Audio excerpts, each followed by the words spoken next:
শবে বরাতে ইবাদত পুরুষেরা বেশি করে না মেয়েরা? মেয়েরাই বেশি করে। শাওয়াল মাসের রোজা পুরুষেরা বেশি থাকে না মেয়েরা? মেয়েরাই বেশি থাকে, কারণ তারা আল্লাহর রহমত চায়, ঠিক না? এটা ভালো।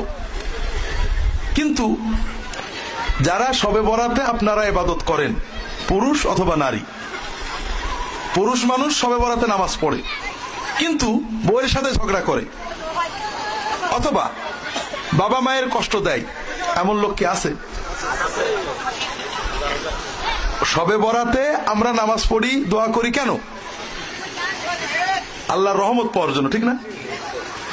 কিন্তু কোরআন শরীফ এবং হাদিস শরীফ থেকে জানা যায় শবে বরাতে ইবাদত করলে, শাওয়ালের রোজা রাখলে যে সওয়াব, স্বামীর সাথে হাসি খুশি ব্যবহার করলে, স্বামীর সাথে দুষ্টুমি করলে, স্বামীর জন্য রান্না করলে, বউয়ের সাথে দুষ্টুমি করলে, বউকে বেড়াতে নিয়ে গেলে, বউয়ের সাথে একসাথে খেতে বসলে, সংসারে বউয়ের কাজে সাহায্য করলে তার চেয়ে বেশি সওয়াব পাওয়া যায়। আমরা জানি না, এই জন্য শবে বরাতে অনেক কষ্ট করি কিন্তু হাতের কাছের এই নেক আমলগুলো করতে পারি না, ঠিক না? জানলে কি আমরা বাদ দিতাম নাকি? বউয়ের সাথে গল্প করব, আবার আল্লাহ সওয়াবও দেবে, ঠিক না? যেমন মনে করেন আপনাদের হরিণা কুণ্ডু, আপনাদের সালাম আছে না? সালাম মানে আসসালামু আলাইকুম আছে না? আপনারা সালাম দেন তো? আচ্ছা, বউকে দেন? বউকে দেন না, লজ্জা লাগে, এটা বাস্তব। বউকে কেন দেন না? লজ্জার একটা ব্যাপার আছে। আল্লাহ রসুল সাল্লাল্লাহু আলাইহি ওয়াসাল্লাম সালামের অনেক ফজিলত বলেছেন। 1 নম্বর 2 নম্বর আমরা সবাই জানি।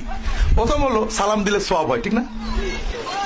আমি যদি বউকে সালাম দিই, দিনের ভিতরে 50 বার দিলাম, সওয়াব হলো না গুনাহ হলো? একজনের না দুইজনের? মনে করেন 50 বার 100 বার সালাম দিয়ে 3000 5000 নেকি অর্জন করলাম।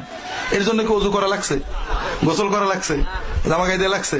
টুপি পরা লাগছে? হুজুরি ডেকে আনা লাগছে? পয়সা খরচ করা লাগছে? বিনা পরিশ্রমে আমরা অনেক আল্লাহর নেকি সওয়াব পেয়ে গেলাম। নেকি সওয়াব মানে টাকা। দুনিয়ায় আমরা টাকা দিয়ে হিসাব করি না, আল্লাহর টাকার নাম হলো নেকি। নেকি যত বাড়বে আমার দুনিয়াতে আল্লাহর রহমত তত বাড়বে, আখিরাতে নিয়ামত তত বাড়বে। যেমন দুনিয়াতে আমাদের ব্যাংকে যত টাকা হয় বুকটা ফুলে যায়, ঠিক আল্লাহর কাছে যত সওয়াব বেশি হবে আমাদের ঈমান ফুলে যাবে, আল্লাহর রহমত বাড়বে। 2 নম্বর হলো আসসালামু আলাইকুম মানে তোমার উপরে গজব হোক, ঠিক না? শান্তি হোক। ওয়া রাহমাতুল্লাহ মানে আল্লাহর রহমত হোক। ওয়া বারাকাতুহু মানে বরকত হোক। আচ্ছা, এই 3টে দোয়াতে আর বাদ থাকলো কি কর? আমাদের জীবনে যত দোয়া আছে এর চেয়ে ভালো কোনো দোয়া আছে নাকি? শান্তি, রহমত, বরকত, আর কিছু চাই? আমি দুনিয়ার মানুষের এই দোয়া করলাম, আমি যদি দিনের ভিতরে বউকে 30 বার 50 বার এই দোয়া করি, লাভ না লস? বউ যদি আমার করে, লাভ না লস? এই যে 30 বার 50 বার দোয়া করলাম, দোয়া পাইলাম, এজন্য কি ওযু করা লাগছে? গোসল, টাকা খরচ করা লাগছে? কিছুই লাগেনি।